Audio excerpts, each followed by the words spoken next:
Forest ডিপাৰ্টমেণ্টত প্ৰায়ে শুনা যায়, মইতো ৰাজনৈতিক ক্ষেত্ৰখনত বহু বছৰ হ'ল ষ্টুডেণ্ট পলিটিক্সৰ পৰা পলিটিক্স কৰিছোঁ, গতিকে ৰাজহুৱা জীৱনতে আছোঁ, ৰাজহুৱা খবৰবিলাক পাই থাকোঁ। একোজন মানুহৰ ফৰেষ্ট ডিপাৰ্টমেণ্টত ট্ৰেন্সফাৰ পষ্টিঙৰ কাৰণে যি ধৰণৰ ধনৰ লেনদেনৰ অভিযোগ আহে, মই সঁচা মিছা প্ৰুফ হোৱা নাই যেতিয়া মই নকওঁ, এতিয়া প্ৰুফ হ'লে মই ক'ম। গতিকে এই ধৰণৰ আপোনালোকে এটা ভাল জেগাত পষ্টিং ল'বৰ কাৰণে মানে ইয়াত 20 লাখ, তাত 30 লাখ, অমুক ডিভিজনত 50 লাখ দি আহিব লাগে, অমুকত 30 লাখ দি আহিব লাগে, এই যিটো ব্যৱস্থা, এই ব্যৱস্থাটো মন্ত্ৰী হিচাপে মই দায়িত্ব লোৱাৰ পিছত এই ব্যৱস্থাটোৰ সম্পূৰ্ণ ফুলষ্টপ লাগিল বুলি ধৰি লওক।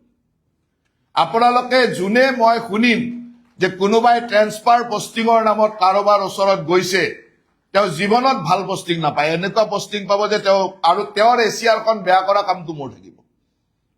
তেওঁৰ এছিয়াৰখন কিমান বেয়া কৰিব লাগে সেই কামটো মই কৰি থাকিম।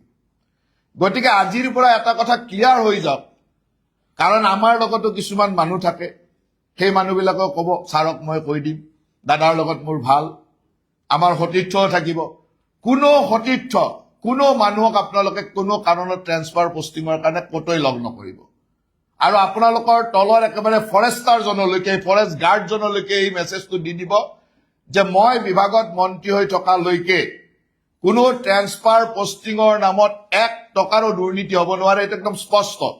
কোনোবাই যদি আপোনালোকক কয়, আপোনালোকক মোৰ প্ৰাইভেট নাম্বাৰ আছে, মোৰ হোৱাটছআপ নাম্বাৰ আছে, হোৱাটছআপ নাম্বাৰত মাত্ৰ মেছেজ দিব যে মোক আপোনাৰ হৈ অমুক মানুহজনে মোক ট্ৰেন্সফাৰৰ নামত পইচা বিচাৰিছে, পষ্টিঙৰ নামত পইচা বিচাৰিছে। আপোনালোকৰ সেইটো সম্পূৰ্ণ ৰাইট আছে।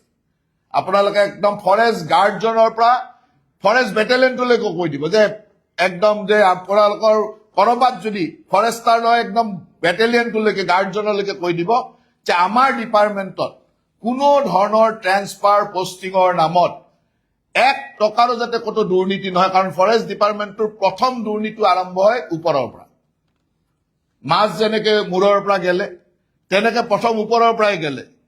গতিকে আপোনালোকক যদি মই ট্ৰেন্সফাৰ পষ্টিং বা মোৰ অফিচটোৱে, মোৰ বিষয়ে যদি ট্ৰেন্সফাৰ পষ্টিঙৰ নামত টকা পইচা লোৱা আৰম্ভ কৰে, আপোনালোকেতো সেই টকা পইচাটো উঠাবই নহয় কৰবাত। গতিকে আপোনালোকক প্ৰথম আমাৰ পৰাই গলিব। সেইকাৰণে মই আমাৰ ডিপাৰ্টমেণ্টৰ প্ৰথম দোষটোকে কৈছো যে মোৰ কাৰ্যালয়, কাৰণ ট্ৰেন্সফাৰ পষ্টিঙৰ অথৰিটি চৰকাৰৰ, চৰকাৰ মানে বিভাগৰ মন্ত্ৰী হিচাপে মই আছো, মুখ্যমন্ত্ৰী ডাঙৰীয়া আছে, গতিকে আমাৰ ওপৰৰ পৰা বা আমাৰ বিষয়া, শীৰ্ষ বিষয়াসকল আছে, চৰকাৰৰ ফালৰ পৰা একেবাৰে স্পষ্ট কোনো বিষয়া কৰ্মচাৰী আমাৰ বিভাগত ট্ৰেন্সফাৰ পষ্টিঙৰ নামত কোনো ধৰণৰ দুৰ্নীতি যদি কোনোবাই কৰা বুলি শুনো, কোনোবাই আপোনালোকক কয়, লগে লগ জনোৱাটো আপোনালোকৰ কাম, যে অমুকে মোক আপোনাৰ কথা কৈ ট্ৰেন্সফাৰ পষ্টিং দি বুলি কথা কৈ, হফৰ কথা কৈ, PCCFৰ কথা কৈ মোৰ পৰা টকা পইচা বিচাৰিছে, ইমিডিয়েটলি মোৰ হোৱাটছআপত মেছেজ আহিব আপোনালোকৰ। কাৰণ কোনোবা বিষয়া, কোনোবা মোৰ নাম, কোনোবা বিষয়া, এইটো ক'ব লাগিব, নহ'লেতো আৰু কৰা মানুহ এইকেইটাই নহয় জানো?